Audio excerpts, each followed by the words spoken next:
Pois é, galera, Shigaraki despertou e os últimos capítulos de My Hero Academia estão muito tensos.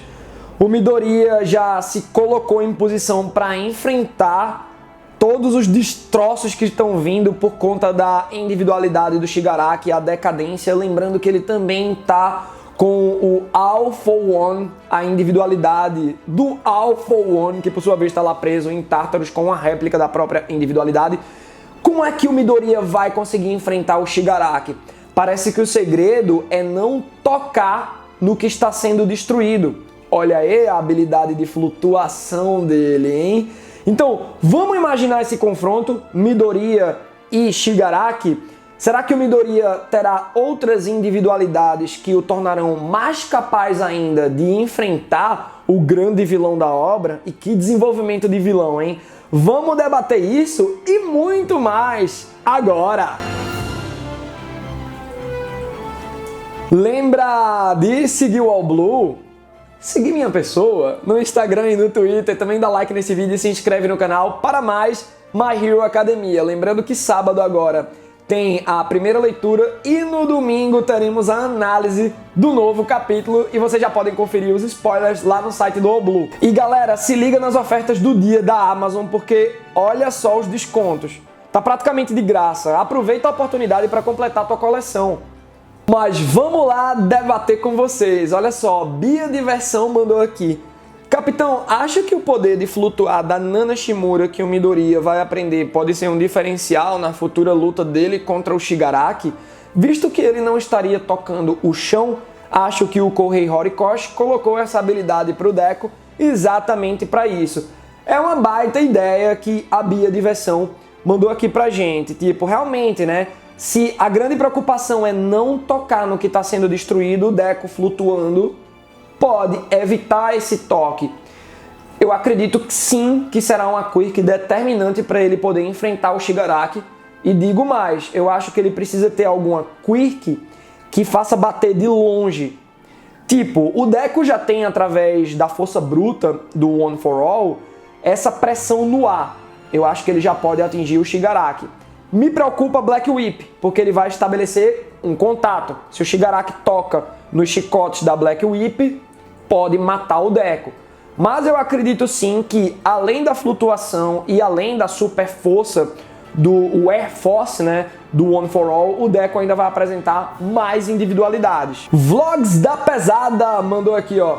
Se as individualidades de My Hero Academia são coisas naturais, que são geradas do corpo, como que alguns podem surgir com materiais criados pelo homem, como fitas, canhões, etc.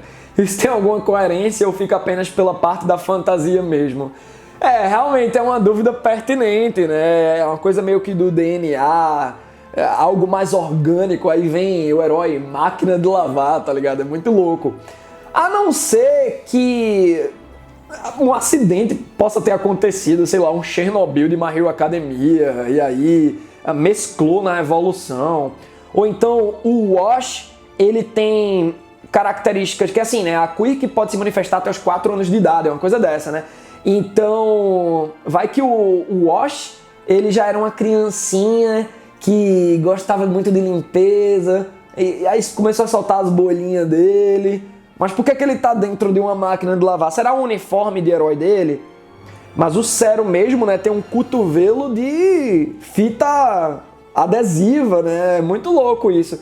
Então, realmente, eu abstraio, porque é como tu tá dizendo, Vlogs da Pesada, eu acho que é mais pelo lado da fantasia.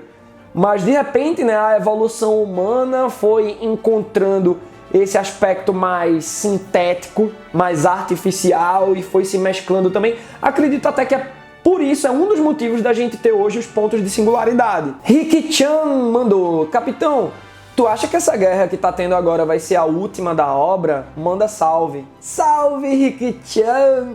Olha só, diferente de The Promised Neverland, que anunciou estar no clímax, está na sua fase final no capítulo 100, que o mangá tá no 170 e ainda não acabou, em My Hero Academia a gente nem teve esse anúncio. Não tá na fase final, não tá no clímax. Então eu acho que essa guerra vai ser de transição. Pode rolar um time skip de um ano de repente, né, para mostrar o avanço dos alunos sem ter que mostrar todos os anos da UA, sei lá, pula o segundo ano, ou então não vai ter nem mais UA, né? Porque a UA pode ser dominada que nem Hogwarts foi em Harry Potter. E aí os alunos vão ter que se virar, tipo Harry Potter se virou. Ele perdeu o ano letivo, mas na prática ele estava aprendendo, né? Lutando contra os Comensais da Morte, etc. Ou seja, os seguidores do Fronte Paranormal, aqui no caso de My Hero Academia, para um dia os alunos voltarem e os alunos serem essa força determinante para vencerem os vilões no final. Mas eu não acredito que essa guerra é o último arco, não. O último arco ainda está por vir. Baby Girl S2 mandou uma bíblia aqui, ó. Capitão, quando eu estava vendo seus últimos vídeos de análise de Boku no Hero, eu me lembrei que teve uma parte do mangá, capítulo 257, se não me engano, um pouco antes do time skip da guerra. O Mirio e o Tamaki chamaram o Aizawa porque a Eri estava tendo problemas pelo seu chifre, que é a principal fonte do seu poder.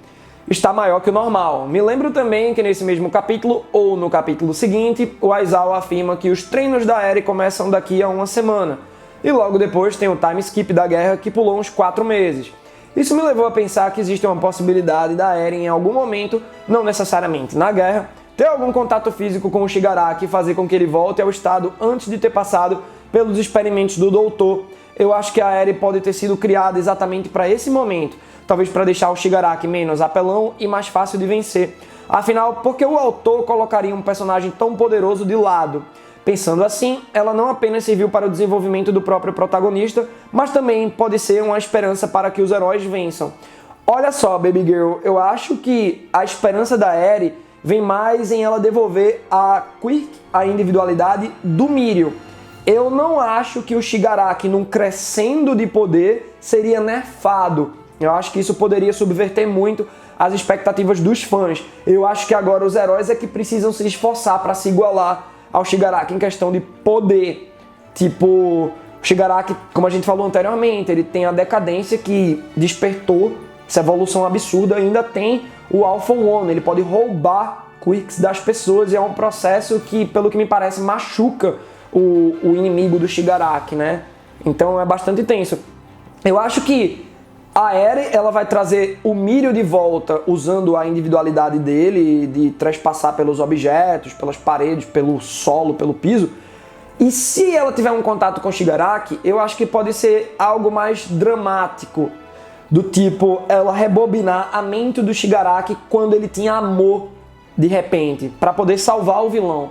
Então, além do discurso no jutsu do Midoriya, que eu acredito que ainda vai rolar, eu acho que pode ter um dedinho da Eri aí para que o Shigaraki volte a ser uma pessoa boa. O que eu acho difícil, sabe? Porque assim, o Horikoshi Kohei, ele criou 2 personagens que podem parecer que vão dar o braço a torcer e mudar de lado, mas não vão. Tipo, Bakugou. Muita gente no começo, eu incluso, tava pensando, o Bakugou pode ir pro lado dos vilões.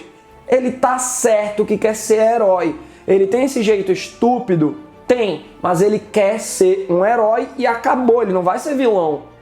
Mesma coisa o Shigaraki. Será que ele pode ficar bom no final? Eu acho que não, galera. Eu acho que o Shigaraki é mal até o talo. A gente viu toda a construção do personagem e eu acho que ele não pode ser mudado.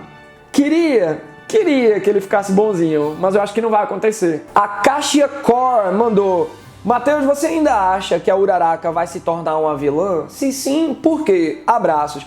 É uma pergunta bem direta, é uma dúvida recorrente aqui no canal.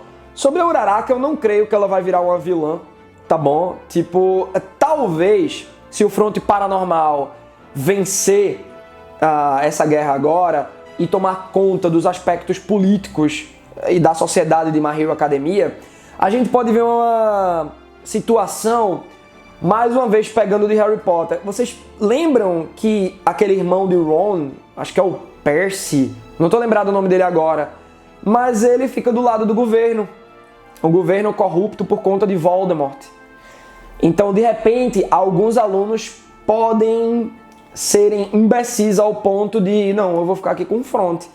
A Uraraka, ela tem uma vontade de ajudar a família, então ela pode ter alguma promessa de que ela vai ter dinheiro. E como os alunos ainda estão estudando, ainda estão entendendo o seu papel na sociedade, eles podem sim ser puxados para o lado sombrio da força, enquanto outra galera vai ser resistência. Então, por esse lado, pode ser uma pista, né, que a Uraraka realmente vire uma vilã, justamente para ajudar os seus pais. Projeto Loading mandou: Capitão, tu acha que Boku no Hero é o Naruto e Dragon Ball dessa geração? Cara, uma pergunta interessante sobre os bastidores, por assim dizer, né? Dragon Ball, não. Mas Naruto, sim. Eu acho que My Hero Academia tem muito ali da fórmula de Naruto, sabe? Em vez de uma escolinha ninja, temos uma escolinha de super-heróis. Mas eu curto mais My Hero Academia. Vou dizer, eu reconheço a importância de Naruto para a indústria, principalmente desse nicho de shonen e do nicho, né? Shonen de porrada. Os 72 volumes de Naruto são importantes, sim. Mas My Hero Academia é a evolução da narrativa, né, que a gente vai vendo. É como a galera vai dizendo que, se você lê Dororo, mangá da década de 60, é um mangá datado. Não, não é datado, eu não gosto de dizer que a arte é datada. Mas você vê que realmente vai tendo uma adaptação ao momento que a gente está vivendo. E o momento que a gente está vivendo pede um mangá com melhor desenvolvimento do que Naruto apresentou. Eu acho que é o caso de My Hero Academia. Mas sim, eu me alonguei aqui, mas eu acredito que My Hero Academia é um sucessor espiritual dentro da Jump de Naruto. Matheus Fernandes mandou aqui, é quase xará, que o meu nome é Matheus Fernando.